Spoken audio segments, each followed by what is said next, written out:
informamos, el presidente Donald Trump dijo hace unos días que hay trabajadores valiosos y difíciles de reemplazar en el área de la agricultura y servicios de hostelería y que se debía aplicar el sentido común en relación a los operativos de inmigración. Sin embargo, el diario Washington Post reporta que se ha dado la orden supuestamente por parte del Departamento de Seguridad Nacional de continuar con las redadas en estas áreas de trabajo. Vamos con nuestros analistas para analizarlo a profundidad. Comencemos con esto. ¿Qué crees que está ocurriendo en este sentido, Alfonso? Porque escuchamos al presidente hablar públicamente sobre esto, lo hemos debatido y ahora el Washington Post cita supuestamente a dos fuentes que habrían escuchado una conversación telefónica en la que se les da la instrucción a los agentes de supuestamente continuar con estos operativos en estas áreas en las que el presidente había dicho que debía de tomarse una medida diferente.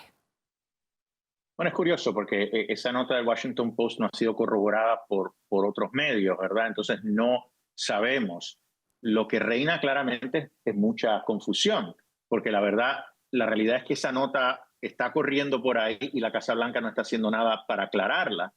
Entonces yo creo que quizás es parte de la estrategia, ¿verdad? Que haya dos notas contradictorias corriendo por ahí, para que algunos piensen que no va a hacer redadas en el sector agrícola y en los hoteles y que otros piensen que sí lo va a hacer.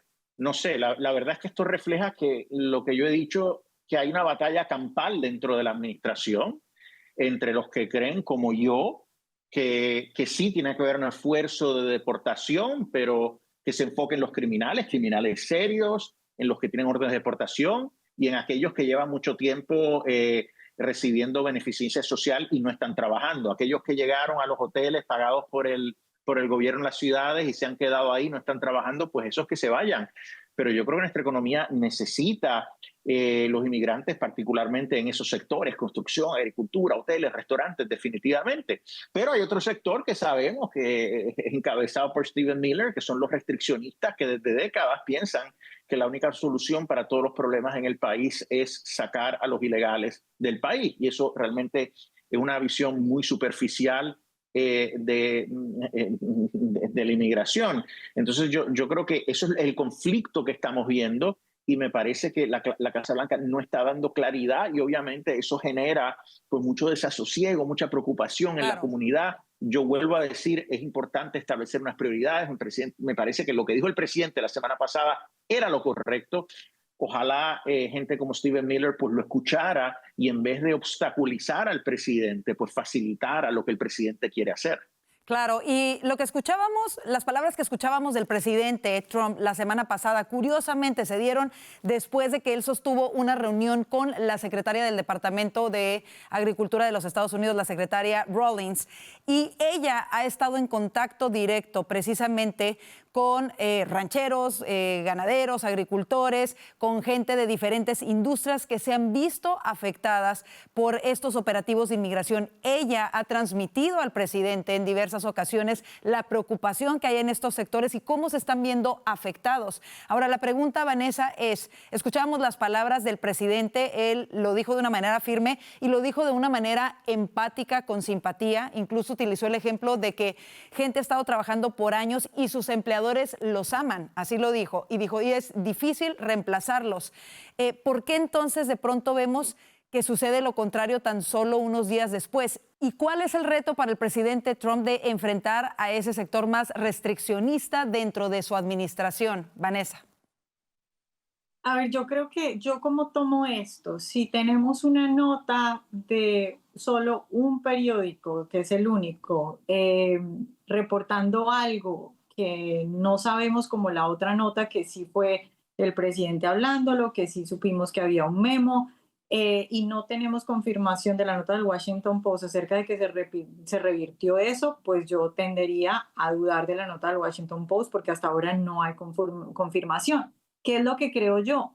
Que el presidente sabe que dentro de su gente más cercana, pues hay gente que no quiere eso, que le molesta eso, y yo lo que creo es que Trump simplemente está evitando una pelea. Entonces, en vez de salir a decir esa nota es falsa, pues simplemente se queda callado. Eso no quiere decir que efectivamente se haya revertido la decisión que él dijo. Además, yo recuerdo que él dijo que pronto íbamos a ver una orden para frenar esas redadas. Y esta mañana cuando yo veía al acting director de ICE, Todd Lyons, él decía que lo que significaba esa orden del presidente de frenar las redadas en los sectores como la agricultura y la hotelería era que ellos se estaban enfocando era en industrias que estaban muy asociadas o que tenían altos problemas de tráfico humano. A mí me parece eso una especie de confirmación, pero yo que creo que incluso el acting director, el señor Lyons, tampoco se quiere meter en la polémica. Entonces, en vez de decirlo directamente, simplemente dice, sí, nos estamos enfocando en este tipo de industria sin tener que meterse en un problema con Miller o con alguien más. Eso es lo que creo yo.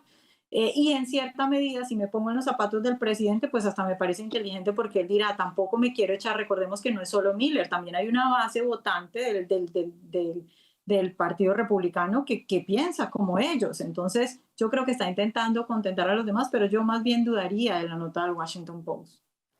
Franklin, ¿cómo lo ves tú y cómo ves qué repercusiones puede tener este tipo de confusión ante los votantes, principalmente hispanos? Porque si bien es cierto es que la gran mayoría que votó por el presidente Trump apoya su política migratoria, la mayoría de ellos está de acuerdo en la deportación de criminales y de quienes son una carga pública para el país, pero muchos de ellos también estarían a favor de que gente que lleva mucho tiempo en el país contribuyendo en estas áreas debiesen tener algún tipo quizá de vía legal para regularizar su estatus o por lo menos no ser el blanco principal de los operativos que se están llevando a cabo en este momento.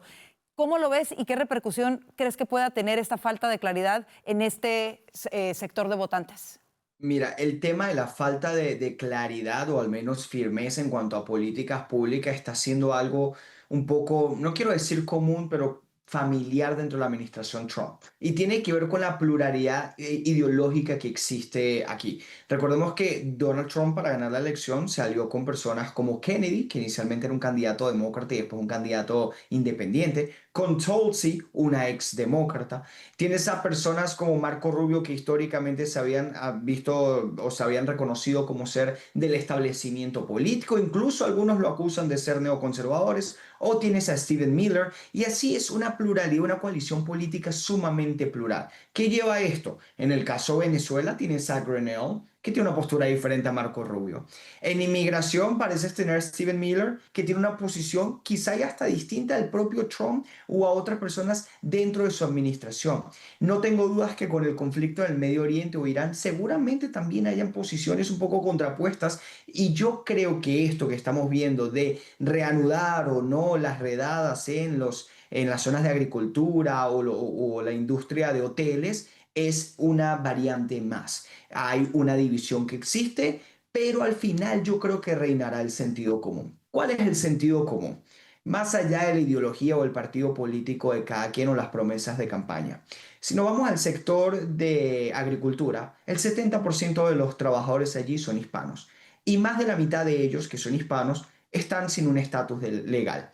Si tú mañana simplemente decides deportarlos, no funciona de esa forma, pero si lo hicieras, va a afectar a la industria de agricultores. Para bien o para mal, a lo mejor es lamentable que tengamos que depender obviamente de mano de obra indocumentados, pero es la realidad que existe. Ante esto, la secretaria de Agricultura, hablando con rancheros, con empresas, con comerciantes, ha entendido este problema, seguramente se lo ha comunicado a Donald Trump y han tomado esta decisión. Pero yo creo que al final reinará el sentido común. ¿Y cuál es el sentido común? Sí, la deportación. Primero, asegurar la frontera, como lo hizo en su primera semana de haber llegado a la Casa Blanca. La deportación de criminales, de personas que han cometido crímenes. La deportación de personas que ingresaron hace un año, hace 2 años, hace 3 años. Aquellos que no trabajan.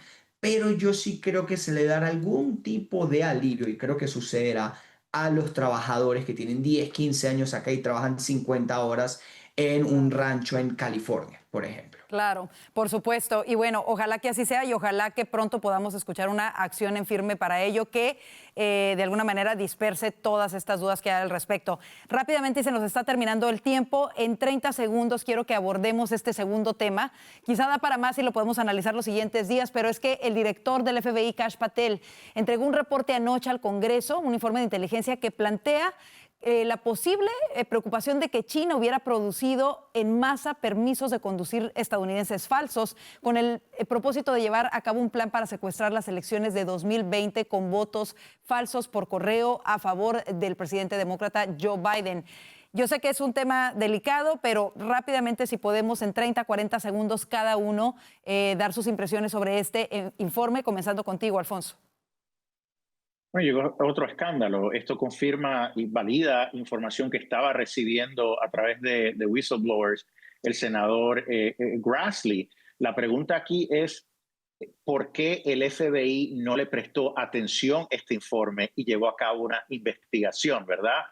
Sabemos que los márgenes de victoria de Biden en algunos estados como Wisconsin, Arizona, no fueron muy grandes. Entonces, esto pudo haber hecho una diferencia. ¿Por qué el FBI no continuó con la investigación? Porque esto favorecía a Joe Biden, quién sabe, pero es otro de los tantos escándalos que surgen cuando el gobierno y cuando el FBI están politizados. Esperemos que haya vistas sobre esto y que surja más información. Vanessa.